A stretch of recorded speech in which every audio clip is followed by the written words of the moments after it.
สบายดีเนาะทีนี้ก็จะมาแนะนำตัวระบบโพสต์ขายสินค้าขายส่งขายย่อยเนาะรองรับทุกประเภทร้านขายเครื่องทั่วไปแล้วก็ซูเปอร์มาร์เก็ตมินิมาร์ทแล้วก็ร้านขายยาก็คือเราอัปเดตทั้งหมดระบบเลยเนาะจะมีตัวฟังก์ชันสำคัญเข้ามาใหม่หน้าตา UI ต่างๆมันคืออัปเดตมาหมดเลยระบบแรกสำคัญที่สุดที่เราเพิ่มเข้ามาใหม่ก็คือมันระบบการเปิดกะเนาะเปิดกะถ้าสมมุติว่าผู้สาวจะเข้าไปค่ายจะต้องมีการเปิดกะก็คือเปิดเงินที่เงินอยู่ในตีนซักเขานะเงินสดเขานะว่ามีเท่าใดต้องได้เปิดเนาะถ้าบ่เปิดก็คือจะบ่สามารถค่ายได้ตัวนี้จะเอาไว้ติดตามเนาะเพราะว่าบางร้านจะมีพนักงานหลายๆคนเปลี่ยนกันค่ายก็ต้องมีการเช็กว่าผู้นี้ค่ายฮอดนี้แล้วยอดเงินเท่าใดแล้วก็ปิดกะแล้วก็ผู้มาเปิดมาต่อ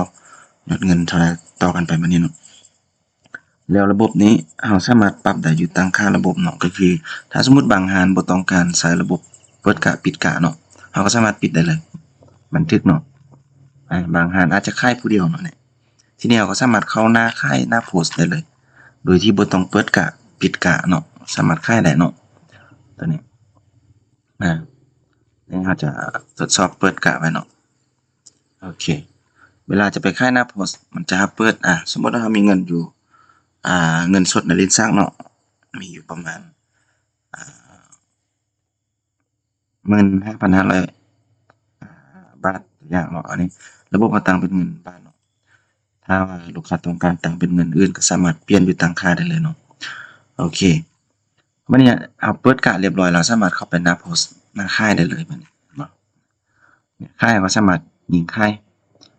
ตัวใดที่หมดสต็อกมันก็จะค่ายบ่ได้กดบ่ได้บัดนี้เนาะแล้วก็แสดงสต็อกเลยเลือกตามหมวดหมู่ได้ตัวหมวดหมู่เราก็เพิ่มฟังก์ชันใหม่ขึ้นมาเนาะแล้วก็ตัวนี้ก็จะแสดงตามหารของเจ้าของที่เราตั้งค่าไว้ในระบบเนาะเพิ่มลบได้คือเก่าชำระเงินเลือกเงินสดเงินโอนติดหนี้แล้วก็ใส่หมายเหตุรับเงินมาเดี๋ยวนี้เพิ่มปุ่มตัวนี้เข้ามาครับเต็มจำนวนยืนยันโอเคเนี่ยมันก็จะบันทึกการขายเนี่ยบาบินก็สามารถแสดงจำพวกสกุลเงินอื่นๆได้เนาะเรียกว่าผิดก็ได้โอเคสกุลเงินเราสามารถเพิ่มลบได้บ่จำกัดเลยตัวนี้เนาะเนี่ยหน้าค่ายก็สามารถเพิ่มลูกค้าเลือกลูกค้าเป็นราคาส่งหรือราคาย่อยเนาะถ้าสมมุติลูกค้าได้ที่เป็นราคาส่งทั้งหมดระบบจะกลายเป็นราคาส่งจะเปลี่ยนราคาทันทีเลยถ้าว่าเป็นลูกค้าทั่วไปมันก็จะเป็นราคาทั่วไปแบบนี้เนาะอันนี้หน้าโพสต์แล้วก็เพิ่มปุ่มตัวนี้เต็มจอขึ้นมาแบบนี้แล้วก็มีหน้าแสดงจอลูกค้าแบบนี้เนาะก็แสดงคือกันทีนี้เราก็จะกลับมาหน้าตัวแค่หน้าจัดการเก่าเนาะแดชบอร์ดเราก็จะมีแอนิเมชันมีการแสดงกราฟยอดขายเนาะสินค้าขายดีตามหมวดหมู่ตามจำนวนเนาะเนี่ยแล้วก็มีรายละเอียดทั้งหมดขึ้นมาสินค้าการหมดสต็อก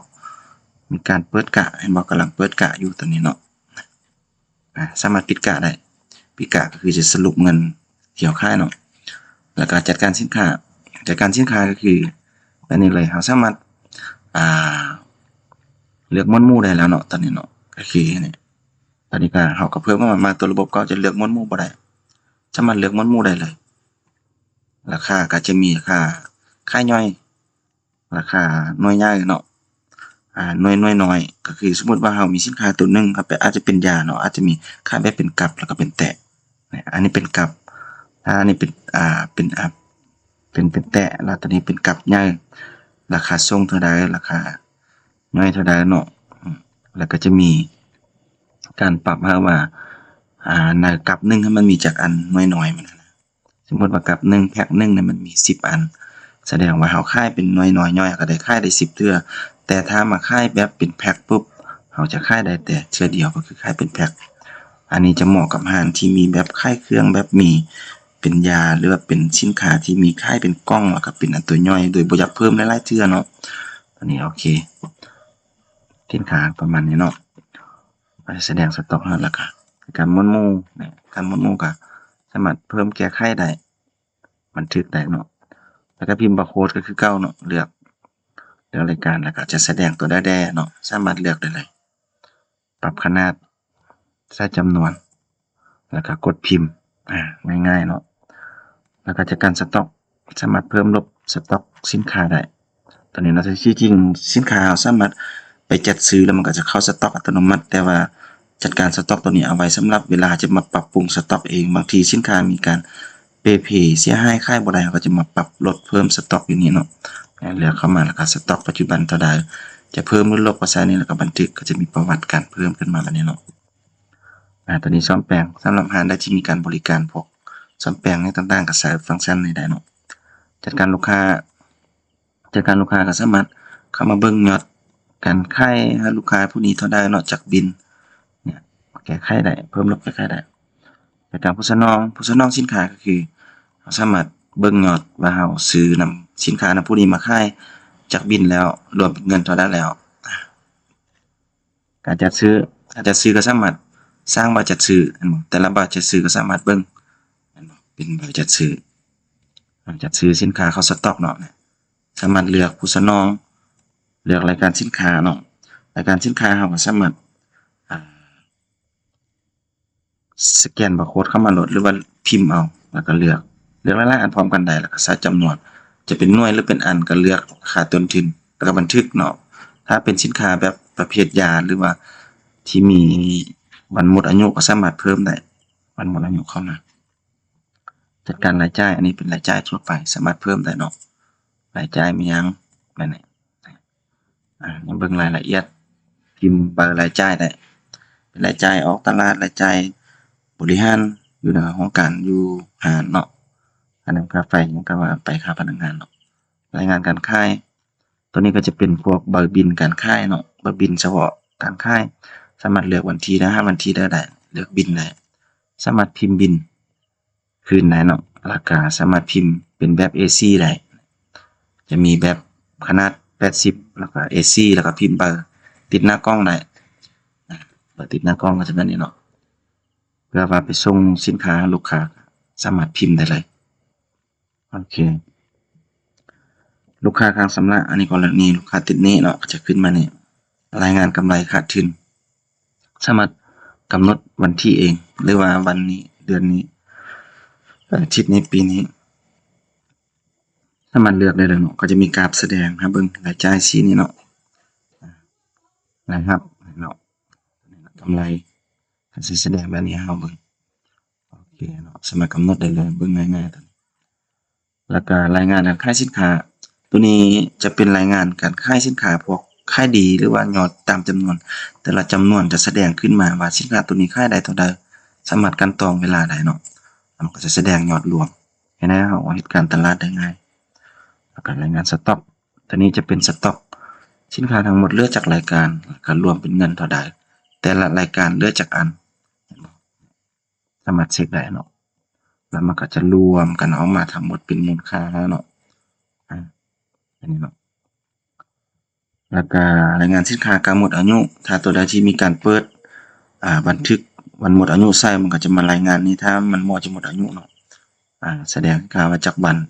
แค่ได้ว่ามันจะหมดอายุก่อนจากวันรายงานคอมมิชชั่นตัวนี้สำหรับร้านใดที่เป็นร้านใหญ่ที่มีบริการให้พนักงานนั้นรับคอมมิชชั่นได้เพราะเวลาเพิ่มผู้ใช้มันจะมีบอนให้ใช้เงินเดือนแล้วก็จำนวนคอมมิชชั่นให้เอาใช้เป็น 10% มันก็จะค่าแต่ละมื้อมันก็จะนับให้ผู้นี้ได้ค่ายได้เท่าใดเป็นเปอร์เซ็นต์เท่าใดเงินคอมมิชชั่นเท่าใดอันนี้เนาะยอดคอมมิชชั่นก็เท่านี้ยอดค่ายทั้งหมดเท่านี้สามารถเช็คของพนักงานได้เลยง่ายเนาะระบบเงินเดือนเนี่ยอันนี้การจ่ายเงินเดือนก็สามารถเลือกเลยว่าจะจ่ายเงินเดือนให้พนักงานผู้ใดแล้วก็คำนวณก็เพิ่มรายละเอียดเป็นรายตัวนี้เป็นรายรับเพิ่มเนาะอาจจะเป็นเงินคอมมิชชั่นหรือว่าเงินหยังก็ได้เพิ่มเข้ามาอันนี้การหักอาจจะเป็นหักออกการกู้ยืมหยังก็ได้ระบบก็จะตัดแบบนี้อัตโนมัติแล้วก็บันทึกเป็นเบอร์รายจ่ายให้เงินเดือนให้พนักงานเลยก็จะมีแบบนี้อันนี้ตัวอย่างเบอร์รายจ่ายเก่าตัวนี้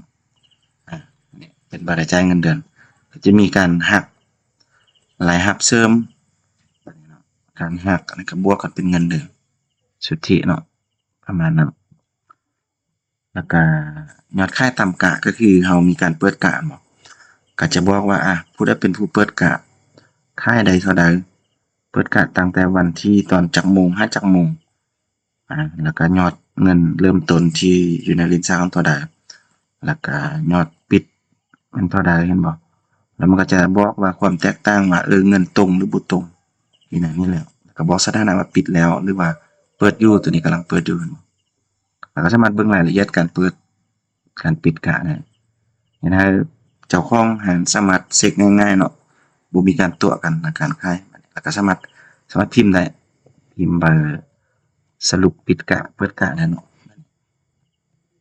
ไปหาหัวหน้าเบิ่งเลยโอเคแล้วก็จัดการผู้ชายก็สามารถเพิ่มลดแค่ได้ชื่อพนักงานเป็นแคชเชียร์หรือว่าแอดมินเงินเดือนพื้นฐานเงินคอมมิชชั่นจากเปอร์เซ็นต์รหัสผ่านเพิ่มเข้ามาแล้วก็ตั้งค่าระบบก็จะใส่ชื่อเบอร์โทรที่อยู่อากรเท่าใดเป็นศูนย์ก็ใส่ศูนย์เนาะโลโก้ QR สำนักข้อความถ่ายบินแล้วก็เปิดปิดการใช้ฟังก์ชันปิดกะเปิดกะเนาะแล้วก็บันทึกอันนี้จัดการสกุลเงินสกุลเงินได้ที่ตั้งเป็น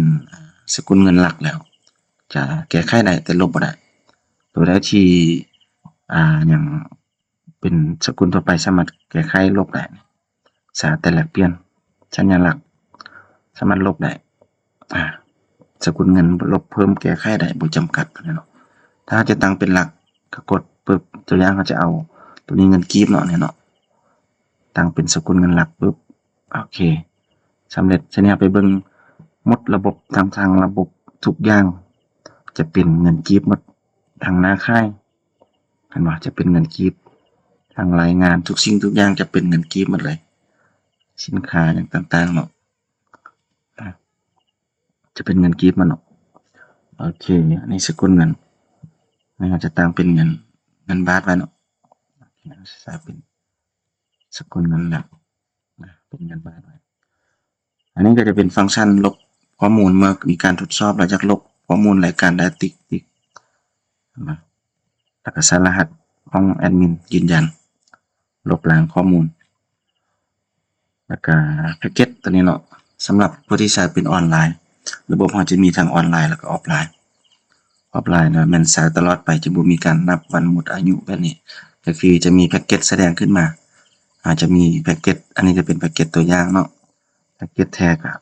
เข้าไปสมัครออนไลน์เลยสามารถเลือกแพ็กเกจแล้วก็อัปโหลดสลิปส่งคำข้อไปแอดมินก็จะอนุมัติให้เจ้าของระบบให้ลูกค้าสามารถอัปเดตแพ็กเกจได้ตลอดกับประมาณนี้เนาะทั้งหมดทั้งมวลในระบบตรง